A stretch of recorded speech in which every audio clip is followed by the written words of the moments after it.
If you've been scrolling through endless listings, comparing sizes, capacities, and price tags, and still feel like you might end up with a cooler that looks good on paper but doesn't fit the way you actually use it, this review is here to clear that up. Link is in the description if you want to check the product details on Amazon. I've spent the last few weeks setting up a home bar, testing a few different models, and digging through the handful of buyer comments that are out there so I can tell you exactly who will get the most bang for their buck with the Zephyr PRB24C01CG Presrv 24-inch beverage cooler and who should keep looking. First off, let's talk about the kind of kitchen or entertainment space where this cooler makes sense. It's a 24-inch stainless steel unit that sits nicely under a countertop or next to a sink without hogging a whole wall. The design is clean, the finish is brushed steel that doesn't show fingerprints as quickly as a glossy surface, and the overall look fits the aesthetic of a modern kitchen that already has Zephyr ventilation gear. If you already have that high-end look, the cooler blends in rather than sticking out like a neon sign. The biggest selling point is the single-zone temperature control paired with 2 separate storage configurations, a rack that holds up to 7 standard wine bottles and a large can drawer that can accommodate 108 cans. In practice, that means you can keep a handful of bottles of wine or craft beer chilled for a dinner party while also having enough room for a weekend of party cans, soda, or mixers. When I stocked it with a mix of 750 ml wine bottles, a case of 12-ounce cans, and a few 16-ounce craft brews, the temperature stayed steady at the set point for several hours, even when the kitchen was buzzing with a stove and oven running.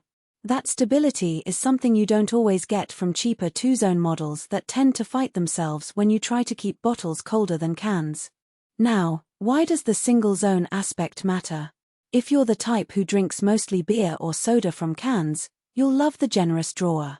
The can capacity is genuinely impressive. You could theoretically fill the whole thing with a single 12-pack plus a few extra cases and still have room for a couple of bottles. The real-world test was a backyard barbecue where I loaded the cooler with a 6-pack of craft cans, a case of regular sodas, and a few bottles of white wine for the adults.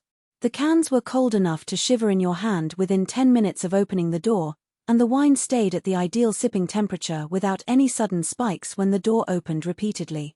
On the flip side, the bottle rack is limited to 7 bottles. That's fine if you're an occasional wine drinker, but anyone who entertains with a larger selection of bottles, say a sommelier-style tasting or a weekend of red wine with friends, will quickly outgrow that space. The rack isn't adjustable, so you can't squeeze in a taller bottle or a different shape without risking it falling. For a family that drinks a lot of wine, you might need a dedicated wine fridge in addition to this cooler, which adds to the overall cost. Speaking of cost, the Zephyr cooler lands in the mid to high price range for a 24-inch unit. The price point is justified by the stainless steel construction, the quiet compressor, and the brand's reputation for kitchen appliances that don't compromise on air quality. However, the value really shines when you consider the energy consumption. During the testing period, the unit ran on a standard 120V outlet and the electricity meter only ticked a few cents per day, even with the door opened multiple times a night. If you're conscious about the utility bill, this is a practical advantage over some bulkier commercial coolers that guzzle power. One practical weakness that shows up once the cooler is in everyday use is the interior lighting. The LED strip is dim enough that you can see the cans, but when the door is opened in a dimly lit kitchen at night, you might have to fumble a bit to find the exact spot you want. It's not a deal breaker, but it's an annoyance that some users have mentioned in the few reviews I could find. Another consideration is the noise level. The compressor is relatively quiet.